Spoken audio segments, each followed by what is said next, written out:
Hello दोस्तों। आप सभी का स्वागत है मेरे यूट्यूब चैनल दी फंडा बॉक्स पे। जैसा कि आप सभी जानते हैं कि प्रीलिम्स की डेट पास आई गई है, लगभग 20 दिन बचे हैं। तो अब बहुत इंपॉर्टेंट हो जाता है कि हम हमारा फोकस एनर्जी स्ट्रेटेजिकली यूज़ करें, स्मार्टली यूज़ करें। तो उसी कड़ी में मैं आपके सामने लेकर आ रहा हूँ एक ऐसी सीरीज़ जिसमें हम बहुत शॉर्ट में काफ़ी सारी चीज़ें एक साथ देखने की कोशिश करेंगे और उसको कोरिलेट करने की भी कोशिश करेंगे कि जिससे आसानी हो आपको याद रखने में। तो आज के इस सीरीज़ में हम इंडियन पॉलिटी पे बात कर रहे हैं। इंडियन पॉलिटी में हम कोशिश कर रहे हैं कि जितने भी कुछ ऐसे एरियाज़ हैं जिसको क्लब करके एक साथ पढ़ा जा सकता है, तो उसको कैसे पढ़ेंगे उसको मैं आपको दिखाता हूँ। इसको स्टार्ट करने से पहले एक बार ये देख लेते हैं कि हमारे पॉलिटी के जो सिलेबस है उसमें कौन कौन से टॉपिक मेंशन किए गए हैं। अगर इंडियन कॉन्स्टिट्यूशन की बात करूं तो उसमें फिलोसफिकल पोस्टुलेट्स जो हैं, जिसमें कॉन्स्टिट्यूएंट असेंबली है, उसका साइलेंट सेलिएंट फीचर है इंडियन कॉन्स्टिट्यूशन के DPSP, preamble, fundamental rights, fundamental duties. इनसे क्वेश्चन पूछे गए थे और ये मेंशन भी हैं और इनसे पूछे भी जाते हैं repetitively questions. Indian political system में prime minister, president, council of minister, parliament, supreme court, judicial review, इन सब पे क्वेश्चंस आ सकते हैं। आज जो हम अपने इस वीडियो में कवर करने वाले हैं वो है election commission of India, CAG, NITI Aayog, CVC और इनसे रिलेटेड एस्पेक्ट्स को। और साथ ही साथ में हम देखेंगे जो स्टेट में आरपीएससी और बाकी सारे इंस्टीट्यूशंस हैं उसके बारे में। इसमें हो सकता है कि कुछ इंस्टीट्यूशंस को आज के वीडियो में कवर ना करूं, तो मैं नेक्स्ट वीडियो जो बनाऊंगा उसको स्पेसिफिकली उन एरियाज़ को कवर कर लिया जाएगा। तो आज का जो मेरा वीडियो है, जैसे मैंने आपसे कहा कि हम थोड़ा सा स्मार्टली उसको कवर करने की कोशिश कर रहे हैं, तो वो फोकस्ड है मोड ऑफ अपॉइंटमेंट्स पे, जिसमें हम अलग अलग इंस्टीट्यूशंस के मोड ऑफ अपॉइंटमेंट्स क्या होंगे वो हम देखेंगे।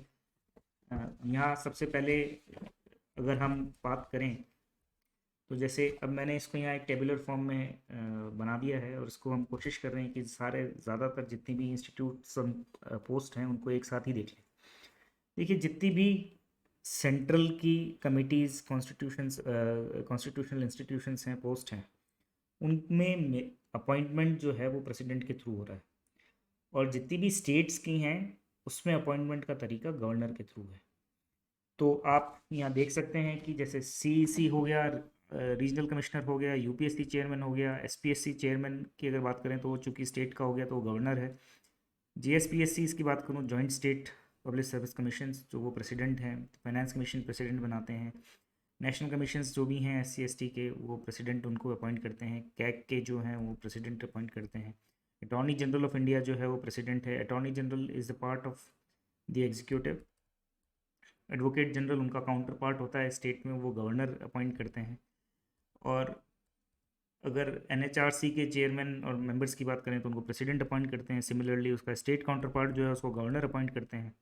सीवीसी को अगर अपन देखें तो प्रेसिडेंट अपॉइंट करते हैं। सीआईसी को अपन देखें तो प्रेसिडेंट अपॉइंट करते हैं। सिमिलरली स्टेट में जो है वो गवर्नर अपॉइंट करते हैं। तो मतलब एक मेजर ब्रेकअप आपको मैंने बताया कि किस तरीके से अपॉइंटमेंट का क्लासिफिकेशन है। कुछ में क्या है कि कंसल्टेशन, कभी स्टेट के किसी फंक्शनरी का कंसल्टेशन है या जो सेंट्रल में ही किसी फंक्शनरी का कंसल्टेशन है, तो वो एक अलग एस्पेक्ट है। उसको हम थोड़ा डिटेल में जब देखेंगे तो एक एक को हम देखते जाएंगे। फिर यहाँ दूसरा एक क्लासिफिकेशन है कि टेन्योर की अगर अपन बात करें तो देखिए, पहले तीन जो आप देख पा रहे हैं, chief election commissioner, regional commissioner, UPSC, इन तीनों का जो टेन्योर है वो 6 ईयर्स और 65 है। इसके अलावा एक और है ऐसा जिसका 6 और 65 है, वो है आपका कैग। कैग का भी जो टेन्योर है वो 6 और 65 है। उसके बाद जो कुछ इंस्टीट्यूशंस हैं जिनका 65 तो है पर वो 6 के क्राइटेरिया में नहीं आते हैं, जैसे सीबीसी है, उनकी भी एज जो अपर एज है वो 65 रखी गई है। सीआईसी की अपर एज भी 65 रखी गई है। एसआईसी की भी अपर एज जो है वो 65 रखी गई है। तो मैं ये आपके साथ में ये पीडीएफ भी शेयर कर दूंगा, तो इसलिए उसमें ज़्यादा परेशान ना होइए। मेन कॉन्सेप्ट है कि इस बात को समझने का कि किस तरीके से अपन कम डेटा याद रख के ज़्यादा से ज़्यादा चीज़ सीख सकते हैं। तो अगर एक एक इंस्टीट्यूशन को लेते हैं, चीफ इलेक्शन कमिश्नर की बात मैंने करी, आपको उसको अपॉइंट करने का, उसको अपॉइंट प्रेसिडेंट करता है। क्वालिफिकेशन उसका कोई दे नहीं रखा है कॉन्स्टिट्यूशन में। और रिमूवल और रेजिग्नेशन जो है वो प्रेसिडेंट को रेजिग्नेशन लिख सकते हैं। 6 years और 65 एज का क्राइटेरिया है। रिमूवल के कुछ एस्पेक्ट्स हैं, उसको हम नेक्स्ट वीडियो में देखेंगे, जिसमें हम रिमूवल्स की बात करेंगे। रीजनल कमिश्नर की अगर मैं बात करूँ तो सिमिलरली उनको भी जो है वो प्रेसिडेंट इलेक्शन कमीशन की कंसल्टेशन के बाद लगाते हैं। उनको अगेन सिमिलर प्रोसेस है उनका रिमूव करने की क्राइटेरिया और रेजिग्नेशन का क्राइटेरिया। रिमूवल का क्राइटेरिया यहाँ डिफरेंट होगा, वो अपन एक बार रिमूवल में देखेंगे। यूपीएससी की अगर अपन बात करें तो यूपीएससी का क्वालिफिकेशन ये है कि उसमें half of the members at least जो हैं वो ऐसे होने चाहिए जिन्होंने स्टेट सर्विसेज में या इंडियन सर्विसेज में एटलीस्ट 10 साल का उनको एक्सपीरियंस हो। बाकी जो मेंबर्स हैं उनके लिए कोई क्राइटेरिया स्पेसिफाइड नहीं है। एसपीएससीज की बात करें तो एसपीएससीज में देखिए एक चेंज है। यहाँ पे चेयरमैन एंड अदर मेंबर्स में अगर आप देखेंगे तो उसका अपॉइंटमेंट गवर्नर करता है, और सिमिलरली यहाँ पर half of the member should have hold office for at least 10 years in GOI और जीओएस स्टेट सर्विसेज में। यहाँ देखिए, यहाँ 62 की एज दे रखी है, क्योंकि एसपीएससी का जो चेयरमैन या मेंबर है he can go and become a member of UPSC, otherwise reappointment नहीं होता। सिमिलरली अगर आप G S P S C, चूँकि एस पी एस सी इसका एक एक्सटेंशन है, तो उसमें भी सेम चीज़ क्राइटेरिया दे रखी है। फाइनेंस कमीशन का जो कंपोजिशन है उसके अंदर कंपोजिशन में एक चेयरमैन होता है और 4 मेंबर होते हैं, और प्रेसिडेंट उसको हर 5 साल या उससे पहले जब भी जो उनका टेन्योर फिक्स होता है उसके लिए जो है अपॉइंट करता है। इसमें इनकी क्वालिफिकेशन जो है वो पार्लियामेंट के थ्रू स्पेसिफाइड होती है। चेयरमैन जो होता है उसको पब्लिक अफेयर्स में एक्सपीरियंस होना चाहिए।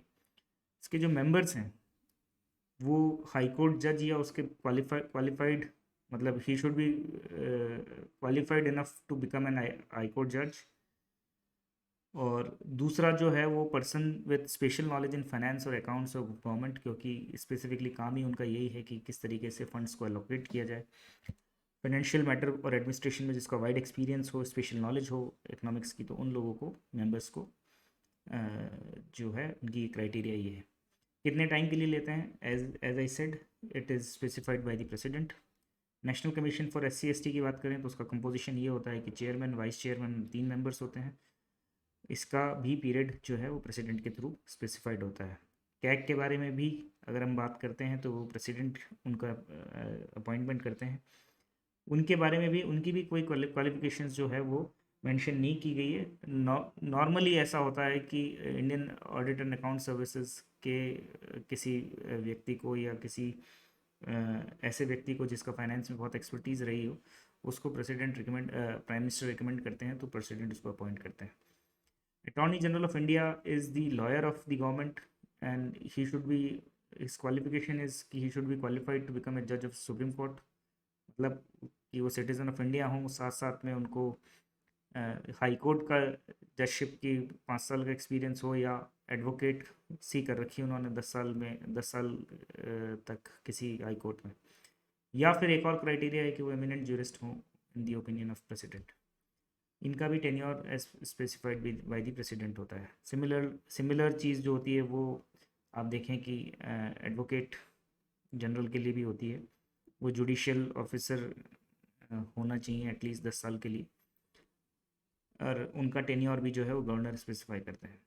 अब NHRC की के कंपोजिशन की बात करें तो उसकी जो क्वालिफिकेशन है, मतलब उसको जो सेलेक्ट किया जाता है उसको 6 मेंबर कमेटी सेलेक्ट करती है, जिसमें प्राइम मिनिस्टर उसको हेड करते हैं, speaker of the Lok Sabha, deputy chairman of the Rajya Sabha, leader of opposition in both houses and the central home minister is the part of that committee who chooses or selects the NHRC members and chairman.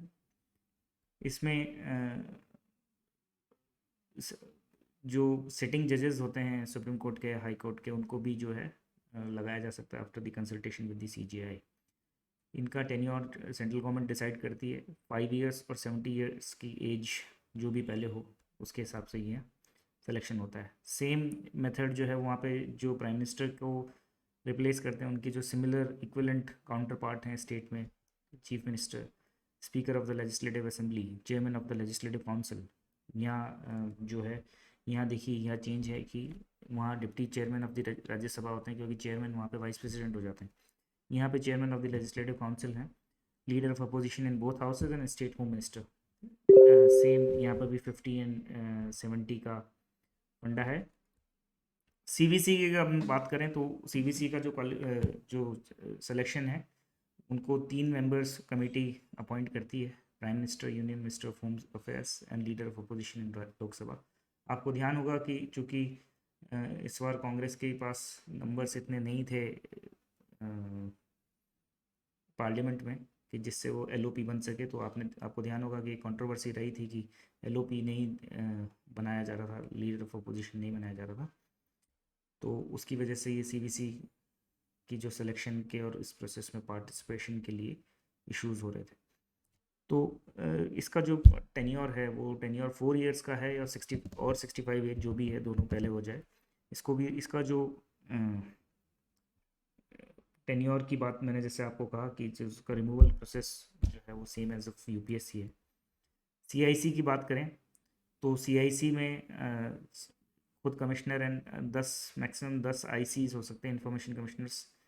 ये MP MLA नहीं होने चाहिए, किसी office of profit को नहीं लिए हुए होने चाहिए। इनको रिकमेंडेशन जो है वो prime minister, union cabinet minister nominated जो बाय पीएम होता है, और लीडर ऑफ अपोजिशन इन लोकसभा।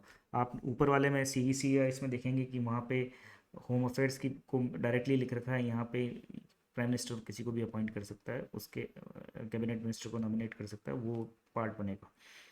यहाँ पे 5 इयर्स और 65 इयर्स की एज का क्राइटेरिया है, is not eligible for reappointment, can resign and removed.